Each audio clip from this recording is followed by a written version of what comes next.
Next we're going to have a little look at how some of the Impressionists used colour. The Impressionists were famous for their use of complementary colours, which, if you remember from looking at the colour circle, are the colours opposite each other on the colour wheel, for example yellow and violet. The Impressionists believed that there was no such colour as black in nature, and that using black represented an absence of colour. And in order to keep their colours bright and vibrant, they found different ways to create very dark colours and to mix colours for shadows. So first of all, we're going to have a look at some Impressionist artists and the way that they used colour.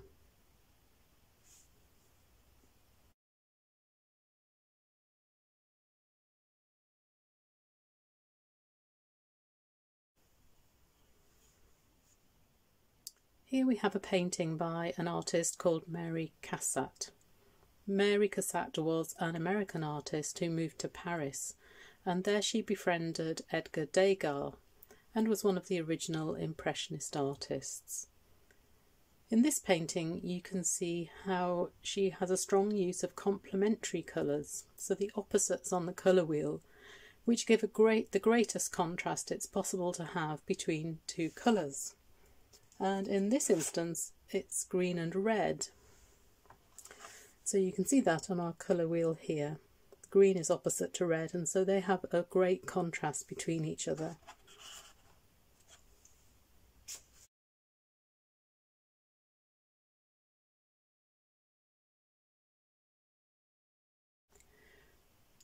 Secondly, we have a painting by an artist called Berthe Morisot, a French artist. And again here you can see the use of complementary colours. She has used a lot of yellow and gold oranges in the boat and the structure of the boats, and in the shadows are blue violets, and in the water there's also a mixture of blue and violet. However, here where we have a green boat with a pink house, she's used green in the windows to provide some contrast.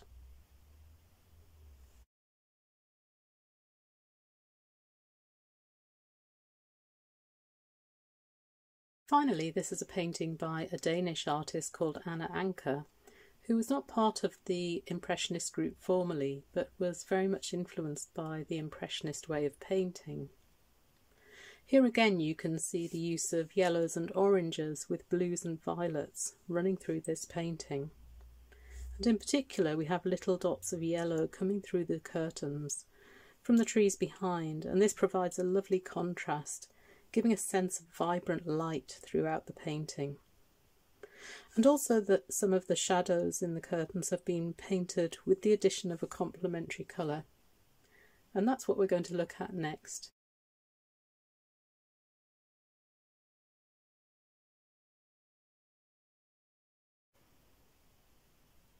Now we're going to look at using complementary colours to mix with each other to create interesting shadows and darker tones in each of the colours. And we're also going to look at how, if you use an equal amount of each, you can cancel them out and create a grey or a black. And the Impressionists used this a lot rather than using black paint. So going back to our colour circle, we need to make sure that the colours that we use are directly opposite each other, because if they are more towards one side of the circle or the other, such as a violet and an orange rather than a yellow orange and a blue violet, more red in the mixture on this side will stop it from creating a good grey colour. They won't cancel each other out.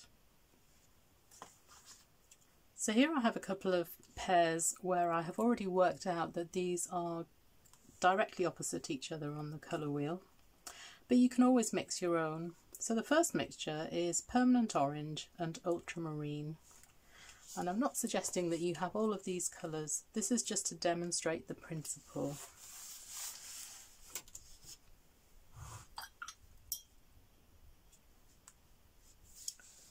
So first of all I have my orange, and the pure colour looks like this.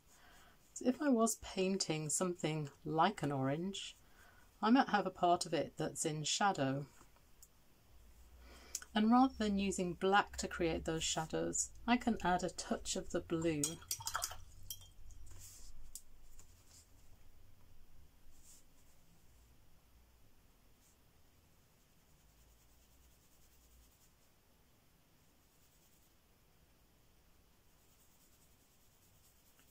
And that just gives me darker orange that does not lose pigment in the painting by using black.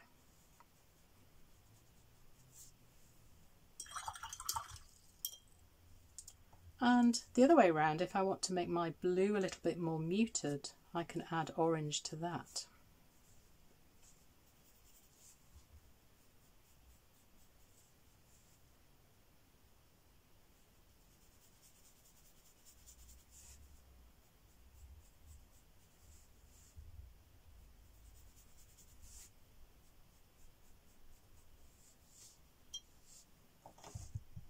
And taking it one step further, if I have equal amounts of the colour and the intensity of the pigment, eventually I can get to a point where I have a grey colour.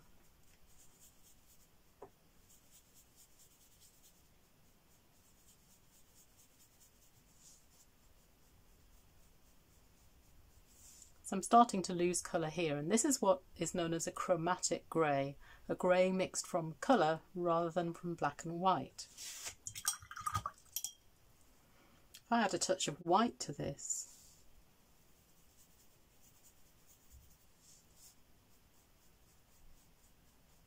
you can see a hint of the original blue in there, but it's still a very nice neutral colour.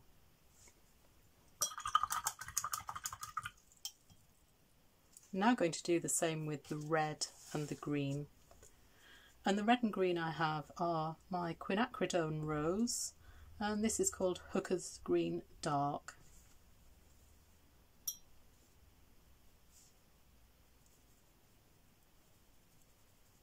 So here's my green, straight from the tube. Now by adding a touch of pink to it, I can make a darker green.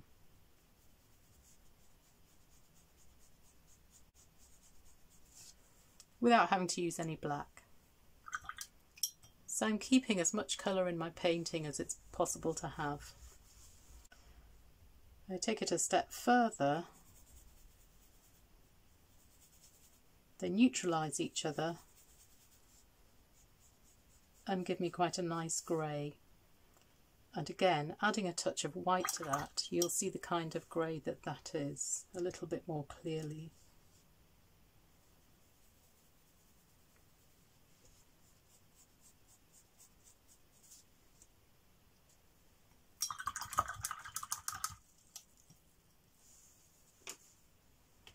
The final example I have here is a permanent blue violet and some lemon yellow. So in theory, purple and yellow should be opposite each other. I'm starting with my yellow.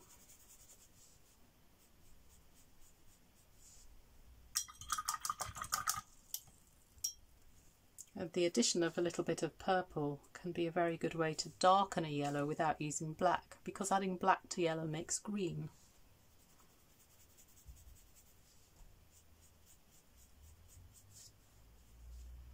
And now if I try to have equal amounts, I'm getting a more neutral colour.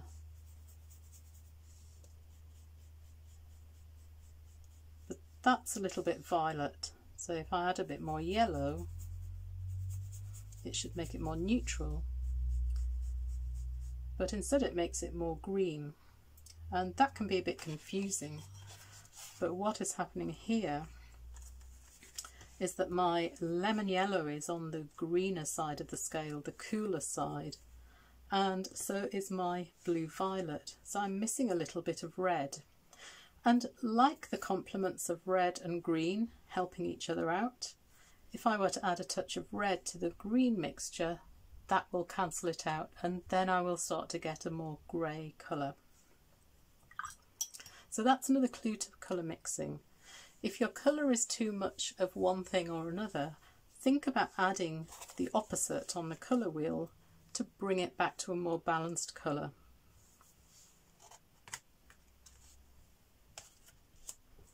And one of the most well-known shortcuts for creating a fantastic grey is to use a mixture of burnt umber and ultramarine. So now I've added some burnt umber and ultramarine to the palette.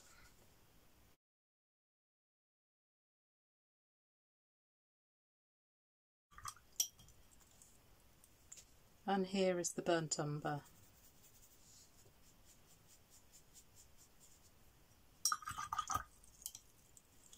And mixing them together in equal quantities, or rather in an equal balance,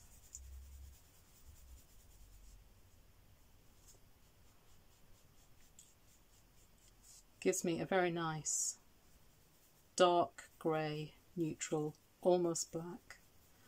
And it will, in watercolour it will be darker the more saturated it is, and if I dilute it I have a paler grey.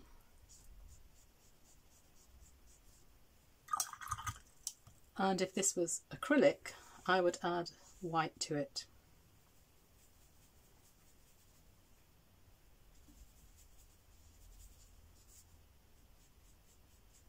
Giving me a very nice neutral grey without using black.